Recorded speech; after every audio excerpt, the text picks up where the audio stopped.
Many people in our white majority culture have unconscious racial biases and react differently to a white face than a black face. In fact, we all, white and black, carry various biases around with us. I am reminded of the song from the Broadway hit Avenue Q, "Everyone's a Little Bit Racist." If there is one person working within the confines of the D.C. Beltway that usually abhors public attention and will go out of their way not to be seen or heard, it's the director of the FBI. However, James Comey broke the mold when he addressed students at Georgetown University and perhaps showed the guts that others have avoided when it comes to the issue of race and law enforcement in this nation. So let's get to it. She is a frequent guest here on MidPoint, unafraid to speak her mind and walk the line of being unbiased on such affairs. Retired and decorated Los Angeles Police Department Sergeant, author of the book Black and Blue, The Creation of a Manifesto, Cheryl Dorsey joins us from L.A., and he is president of the Law Enforcement Legal Defense Fund and the former assistant director of the FBI's Criminal Investigative Division, Ron Hosko. I thank you both for being here today. Thank you, Ed. Ron, I'm going to start with you from the FBI perspective of things. When the director comes out, cites a song called "Everybody's a Little Bit Racist," and actually makes the appearance and comes out and says something in public, as I said, that is rare. What's your reaction to him getting involved in putting his 2 cents into this conversation? Ed, as you've heard me say in the past, I think this is an incredibly important conversation for our country to start having, and it has to start with the truth. And I think the director's comments started to, put some of those layers of the truth into this discussion. They're important layers to recognize that we all carry biases around with us every day, whether you're white, black, male, female. That's a step toward having a truthful conversation. So I welcome his comments. Do you agree with his comments that everybody's a little bit racist? I sure do. All right, Sergeant Dorsey, let me come to you on the other side, because you and I have had conversations based on this a lot, on the various discourses that have happened and the events in Staten Island and Ferguson as well. For the FBI director to come out and say this, is it about time? And maybe, I've even heard from some people that he underplayed it a little bit. Maybe he should have been a little stronger. Well, I'm so encouraged by his honesty, and that's what we need, Ed. We need to admit that sometimes police officers, police departments don't get it right. And so once we acknowledge that there's a problem, then we can have a real dialogue about what needs to happen to fix that problem. But Sergeant Dorsey, why are we here at this point? And that question, I think, is a fair one, because we have had decades now. I go back to the 60s, where you think about where cops were pretty much beating anybody that they could on the streets, in public. They didn't care. Here we are 50 years later, and it hasn't been solved. So why are we here? Who's not getting it right? We're here, Ed, because there seems to be a circle the wagons type of mentality with police commissioners and police chiefs across the nation. And rather than go after that errant officer, they seem to be more interested in protecting that agency. And we have so many examples. Just very recently in Seattle, we had a female officer who arrested a senior veteran, William Wingate. Lied, and the dash cam proved that, and then the police chief counseled her. I mean, what is it that would not indicate to this chief that this woman should have been fired? And so if there's no accountability and there's no penalty, then you don't deter this bad behavior. We've got to start punishing, firing, and getting rid of the bad officers. All right, now I got about a minute left before we take a break, come back with more. But Ron, to you on that question here, have we reached that point where we have to say out loud, this blue shield has got to stop? We have got to infiltrate this. We have got to get underneath the skin of these people, and we have got to start not suspending cops, but firing the bad ones, bringing them up on charges, and stop messing around and stop treating this with kid gloves. Well, I totally agree with the proposition of firing bad cops. We have to hire the right people. We have to train them. We have to continually train them. That is an expensive proposition, and we have to have accountability and oversight. So I agree with all those propositions. I think most police chiefs would agree as well. It's an expensive proposition to train continually and to deprogram some of these police officers who have seen horrific things in their communities, who are out there battling with people in the streets. This is a two-way conversation, though. It's a two-way street.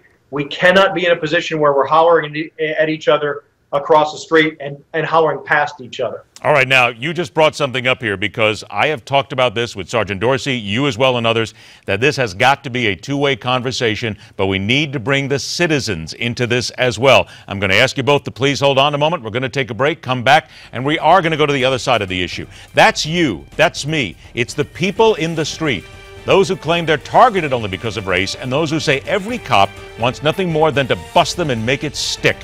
We'll continue the conversation right here on MidPoint.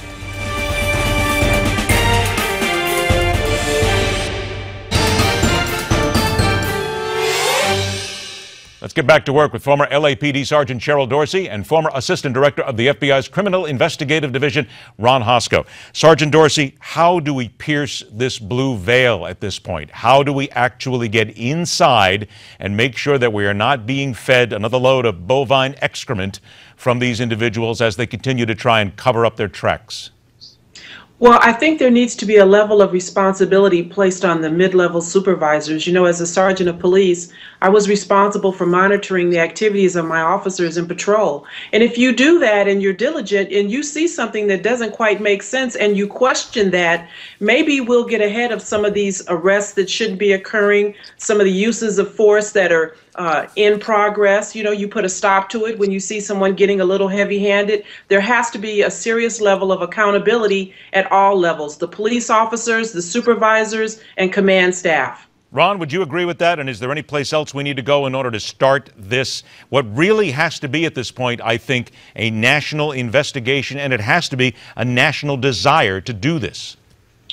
Well, I agree entirely with Cheryl's comments, but I'd add this too. There's got to be a level of responsibility in the community. In many of these cases, the police are under attack. The police are attacked tens of thousands of times a year.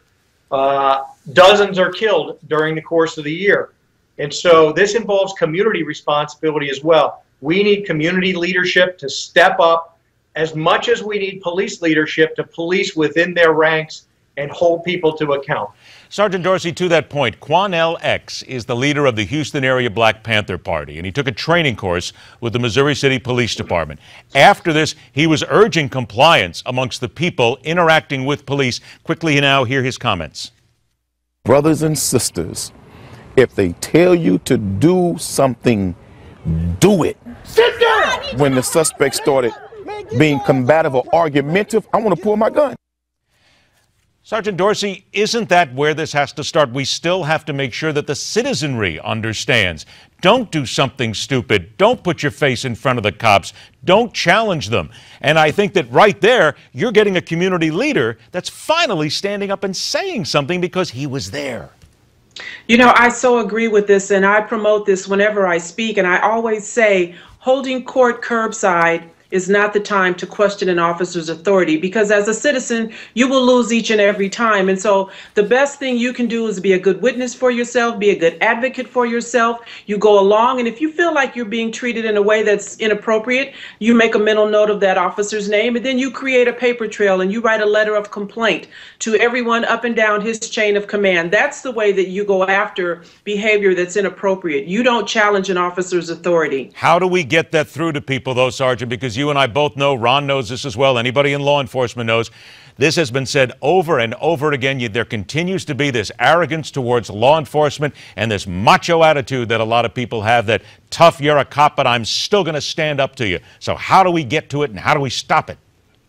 Well, you know, I advocate town hall meetings, and I actually am part of a group of about 12 former and retired law enforcement officers, and we're going to be convening on the 25th of February in D.C., holding community meetings nationwide. We come from NYPD, LAPD, and St. Louis, Missouri PD, as well as others, and we're going to try to educate the public on what they need to do to survive those police encounters. Ron, to you then, what is it that you believe needs to be done at this crossroads right now, specifically from that public and the cop side?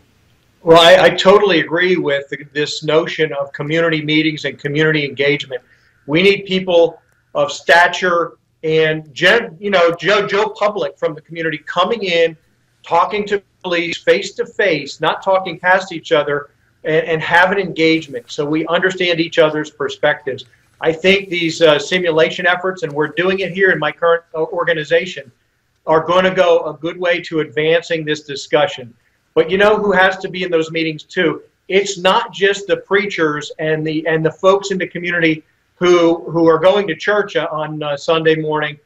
We need others in that community. Those kids that are out making trouble on Saturday night, we need them in those meetings too, because the preachers will give us up and down, head nods. They'll agree totally.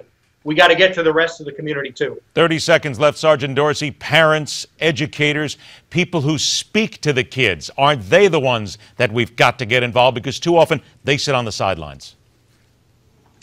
Absolutely, and so it needs to be a constant dialogue that's being held, with pretty much every generation, because no one is immune. We see, teenagers, we see tweens, we see senior citizens all becoming victims of a heavy-handed police officer, and so everyone needs to get that message. It's in your best interest to follow the officer's advice, follow the officer's orders, and then you lodge a complaint later on.